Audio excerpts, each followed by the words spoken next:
Okay mga kababayan, ito ang aking panibagong reaksyon ngayon. Mainit na issue. Ito si Madam Maharlika, panoorin natin ito tungkol sa pag-contempt kay Attorney Harry Roque dyan sa Kongreso. Sa hindi pa nakasubscribe sa aking channel, pakisubscribe RGE TV Mindanao. Maraming salamat. Ito na, panoorin natin si Madam Maharlika. Lang i-contempt kasi si Harry Roque kapag sa labas nagsasalita na may corruption sa gobyerno, nakita nyo, papatayin lahat ang inyong kalayaan, magpahayag. Ganito ka-demonyo, kaya mga kababayan, you have to get out. Pumunta kayo sa kalsada, iparinig nyo ang boses ninyo dahil hindi lang si Harry Roque ang susunod na gurgurin nila. Ang susunod nila si Baste.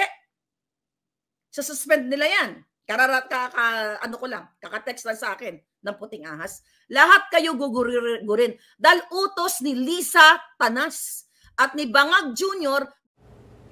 Ayon ni Madam Maharlika, ang lahat ng mga supporters ni dating Pangulong Duterte ay gorgorin utos ni Bangag Jr. at ni Lisa Satanas. Tuloy natin panoorin. Ha? Ngayon, bago ako mag-start, nabanggit yung pangalang Mr. Wu. Kasama ni Lisa Marcos, ni Bangag Jr., yang mga POGO operators na yan, binigyan sila ng 750 million. Again, tinapatan ni Kim Wong ng 150 million ayon sa ating source. At yan ay nagba-viral na sa social media. Pero ayaw pick upin ng mainstream, ayaw pick upin ng mga hudas at mga taksil dyan sa Congress na ang punot dulo ng POGO, illegal POGO sa panahon ni Marcos o bago pa ang panahon ni Marcos ay ang hinayupak na pamilyang Araneta Romualdez Marcos. Sila ang nagpapahirap sa inyo. Kaya kung hindi kayo kikilos at hindi kayo lumabas sa bahay, kayo na ang susunod na gurgurin at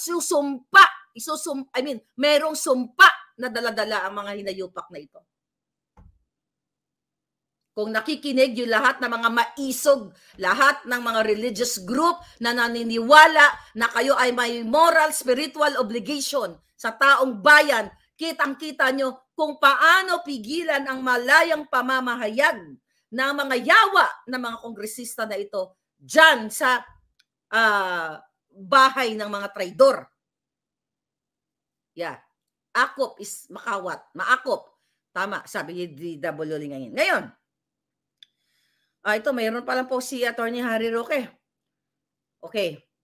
Sa dami na nagtanong, napilit inuugnay ako sa issue at ano ang kinalaman ko sa POGO. O sabi niya, I am not going to argue to every single point raised. Ang tanong ko, ang kriminal na bagay ba ang ginawa ko? Meron ba? Tama. Anong ebidensya na ang Lucky South na nagbayad ng mga lupa na binili ko? Pinakita ko naman po nagbenta kami ng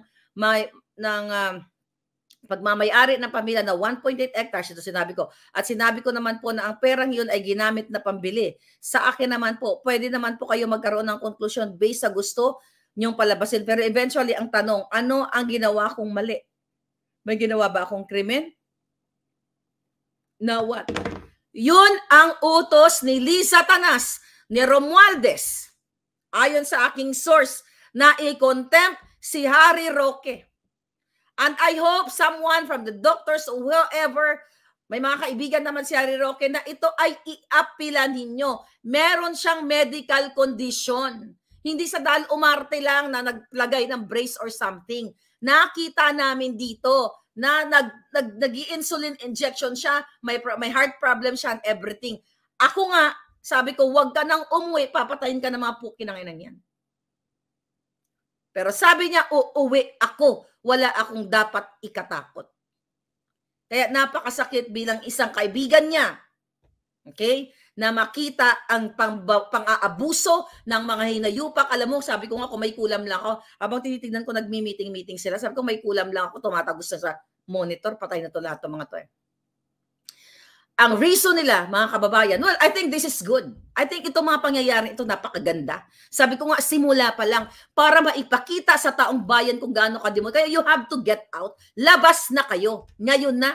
Wag bukas, ngayon na. Kasi kinontempt siya, supposedly 10, pero dahil itong sinabi ng Ronsalong bobo, kasi, you know, ako ay dati mong estudyante, in consideration, ako inaanak mo, so 24 hours, illegal ang ginagawa nyo, pang-aabuso ng kapangyarihan. Ginagamit nyo ang kapangyarihan ng mga contempt na yan para sundin ang mga bangag. Ganito po kapag bangag na ang inyong presidente. Isang napakalaking revelasyon ni Miss Cathy Binag na si Marcos Jr. ay isang addictus benedictus, na si Liz Satanas ay isang pusher na binigyan siya ng pulburon o ng pinagbabawal na pulburon. Pero tahimik ang mga buwaka ng ina. So ang titirahin nila ang mga kabinete ni Pangulong Duterte. But definitely may nakahanda yan silang tira kay Cathy Binag. Ayon ni Madam Maharlika, ito si Cathy Binag ay darating din ang araw panahon ay ipagurgur na rin. Grabe na talaga, no? Ano na nangyari sa Earth ngayon? Maraming salamat. Mabuhay tayong lahat. Ito ang aking reaction.